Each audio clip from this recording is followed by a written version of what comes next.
Oh, hello again. Do you know that there are many strange things beneath the waves? Oh, mysterious, magical, marvelous things. But you can't always believe everything you hear. For example, have you heard the tale of the lost city of Atlantis? It's about a whole island of people that live at the bottom of the ocean. How do you suppose they keep their hats on? And then there's a story of a fellow named Neptune who has a big, long beard and rides a dolphin. And in Scotland, well, they say they have something called the Loch Ness Monster. It's supposed to be a big creature that lives in a lake. You know, I guess every watery place you can name has got some fantastic story to tell about itself. And here in the big harbor, we have our own special story. And it all began the day that Hank saw a mermaid. It was the morning work meeting, and the tugs were abuzz with the big news. A shipwreck had been found right on the bottom of the big harbor. Well, naturally, George was the first to give his advice. "I have the longest tow line," he said, "so I could lower it down and pull up the wreck." "It's quite a large ship," said Foduck. His computer made a buzzing sound as he figured it out. "I'd say it weighs over 60 tons. Emily thought they'd probably only bring up the most valuable things that remained on the wreck. Hank was very excited. "Do you think there will be treasure?" he said. "Maybe it's a pirate ship," said Theodore. "There used to be pirates around here." "I saw pirates once," said Hank, "on Willie's Island." "I don't think there are pirates anymore," said Foduck. "They were ghost pirates," continued Hank, "and they were dancing a pirate dance and singing yo, yo, yo." "That's yo, ho, ho," said George. The tugs smiled at each other. They were used to Hank's tall tales. Then they all talked about what other things might be down there in the very deepest, darkest part of the big harbor. "We are going to try and raise the old wreck," interrupted the dispatcher. Then he told them that the Great Ocean Tug and Salvage Company were going to use a barge with special equipment to pull it up. And Hank was given the job of moving the special barge to the wreck site. Hank and Theodore turned to each other with the biggest, widest smiles. They would go together and see the whole thing. "Just think, Hank," said Theodore. "The ship sank a long, long time ago, and nobody has seen it since." "What kind of ship do you think it is?" said Hank. "Oh, probably a Viking ship," replied Theodore. "Viking?" repeated Hank. "Sure," said Theodore. "Everyone knows that the Vikings were sailors who visited here 1,000 years ago." Theodore began to dream out loud. "I'll help bring the ship up and be famous. Maybe it'll even help me get my V word, Theodore the Viking." Hank and Theodore found the barge whose name was Bonavista, waiting patiently for them at the dock. "Is it a Viking ship, Bonavista?" asked Hank. "Probably an old sailing ship," replied Bonavista barge. "Vikings never came to this harbor." "Of course not," said Theodore to Hank. "Everyone knows that." The tugs arrived at the site of the sunken ship with Bonavista.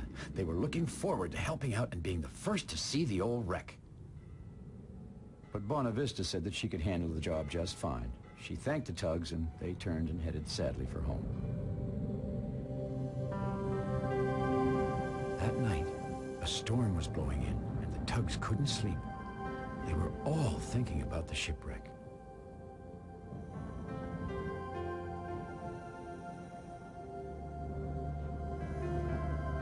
"Bonavista's out there right now," said Theodore, bringing her up. 412 fathoms deep," said Foduck. "Who knows what he'll find down there?"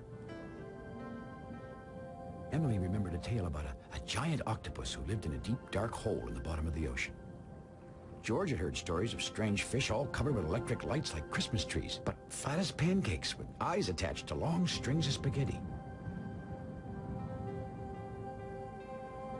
What could be down there, lying quietly for so long beneath the sea? The tugs all shivered. "I know," said Hank, startling the other tugs. "A giant lobster with a nose like an elephant. I saw one once." "Yes, and I see a tiny tug with a nose like Pinocchio," said Emily. And everyone had a good laugh about that. The wind began to blow harder. "We better tie down," said Foduck. "Feels like there's a big storm coming." One by one, the tugs tied themselves safely to the dock pressed in close to each other. They were still thinking about what might be down there, in the very deepest, darkest part of the big harbor. The next morning dawned bright and clear, with only a few crumbly clouds left over from the night storm. Hank was already up and hurrying out to the shipwreck site where he found Theodore. They smiled excited smiles to each other. They were both thinking the same thing. They couldn't wait to see what the barge had brought up. Bonavista barge was just waking up. Some pieces of the old shipwreck had been raised to her deck. "What did you find?" asked Theodore. "Was there treasure?" said Hank. "Giant octopuses?" The barge told the tugs that last night, as she was raising part of the old ship, the storm blew a special piece back into the water. "What piece?" asked Hank. But just as the barge was about to say, the tugs heard Petra the pilot boat whistle for them. That meant it was time to go to work. "You better get going," said Bonavista. Hank and Theodore floated off, more curious than ever about the shipwreck. When Hank had finished his work, he decided to see what interesting things had washed up on the shore from the storm. There was an old yellow bottle, a good crab claw, a piece of driftwood that looked like a cow, and a mermaid, and a bunch of green seaweed, and a mermaid? Well, Hank couldn't believe his eyes. He looked again as hard as he could. And sure enough, there, swimming just beneath the waves, was a mermaid. Oh, she wore a beautiful red dress and had long, flowing green hair. The other tugs were resting at the great ocean dock when Hank came racing up all out of breath. I saw her, he was shouting. "She had a red dress and green hair." "Who?" said Theodore. Hank was talking so fast the tugs couldn't understand a word he was saying. A mermaid, shouted Hank. "I saw a real, live, real mermaid." The other tugs followed Hank as he led them to the shore where he had seen the mermaid. "She was waving to me," Hank was saying. "And I think she was singing, too." "Was she singing yo, yo, yo?" asked George. "Mermaids are supposed to be half human and half fish," said Foduk, who knew a little about mermaids. "Maybe she was living in the old shipwreck," said Emily, "and now she's looking for a new home." The tugs slowed down. They were getting near the shore. "Hank," said Theodore, "maybe you better go and see where she is."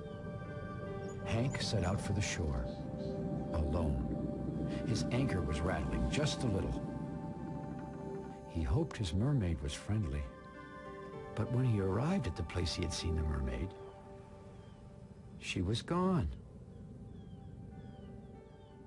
The other tugs were just watching and waiting.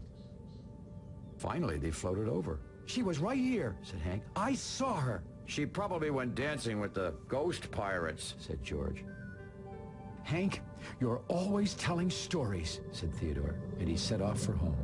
The other tugs followed behind, leaving Hank staring at the spot where the mermaid had been. "Where did she go?"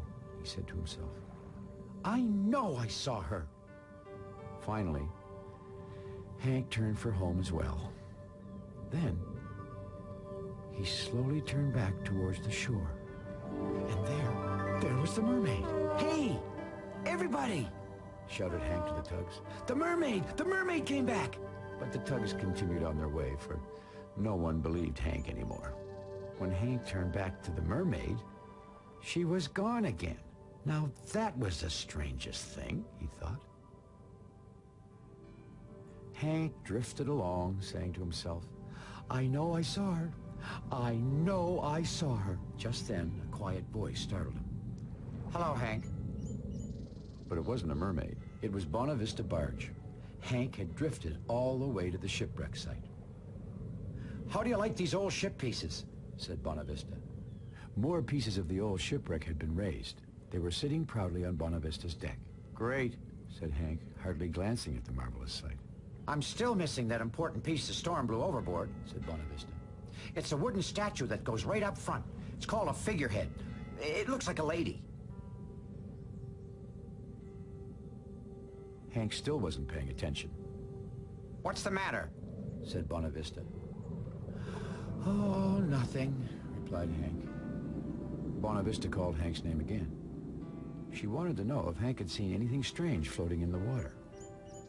Hank gulped nervously and said, "Oh, just a mermaid, but no one believes me. Maybe I did make it up. I guess I make up a lot of things." "What did she look like?" asked the barge. "She had a red dress and green hair," said Hank. And much to his surprise, Bonavista wanted Hank to show her, and right away. "Oh, dear," said Hank to himself as he set off with Bonavista. He certainly hoped that mermaid was there this time. Soon they arrived at the place where Hank had seen the mermaid. "Sometimes she's there," said Hank. "Sometimes she isn't." "But mostly," said Hank softly, "she isn't." There was no mermaid to be seen this time. Hank began to turn around with Bonavista. "Stop!" called Bonavista suddenly. Hank stopped and slowly turned again toward the shore where Bonavista was looking. And there, floating just beneath the waves, was the mermaid. "See, Bonavista, a mermaid!" shouted Hank. "I knew I saw her, a real live mermaid!" Bonavista barge smiled. She explained to Hank that what looked like the mermaid was really the old ship's figurehead, the carved wooden statue of a woman that she had been looking for. Sailing ships sometimes put them on their bows for good luck. And then Hank saw that her green hair was really seaweed. The tide was carrying the statue out to sea again. "That's why you could see her sometimes, and sometimes not," said Bonavista. "The tide was taking her in and out." Well, Hank was very disappointed. So it wasn't a real mermaid after all. "Now no one will ever believe me again," he said. But Bonavista had an idea. That afternoon, the tugs were gathered at the great ocean dock when they heard Hank's familiar toot-toot. They all turned around to see a wondrous sight. Hank was pulling Bonavista barge with some of the old shipwreck, but the most incredible sight of all was right there on Hank's bow. "A mermaid!" shouted Foda. "In a red dress," said Emily. "With green hair," added George.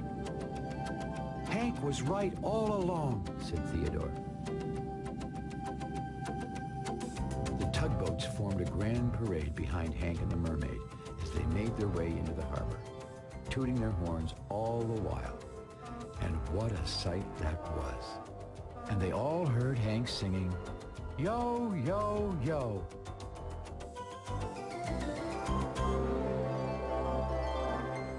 Well, the tugs certainly were surprised to see Hank with that mermaid, but not nearly as surprised as the time he told them about riding a giant flying fish. He said that he caught it with his anchor, like a giant lasso, and that he was going to bring it in and put it in a corral, and that... Well, that does sound like a fishy story for another time. Thanks for visiting here in the Big Harbor, and we'll see you all again next time. Oh, be sure to keep a sharp lookout if you're out to sea, or even if you're walking down the street, because you never know. You never know. So long.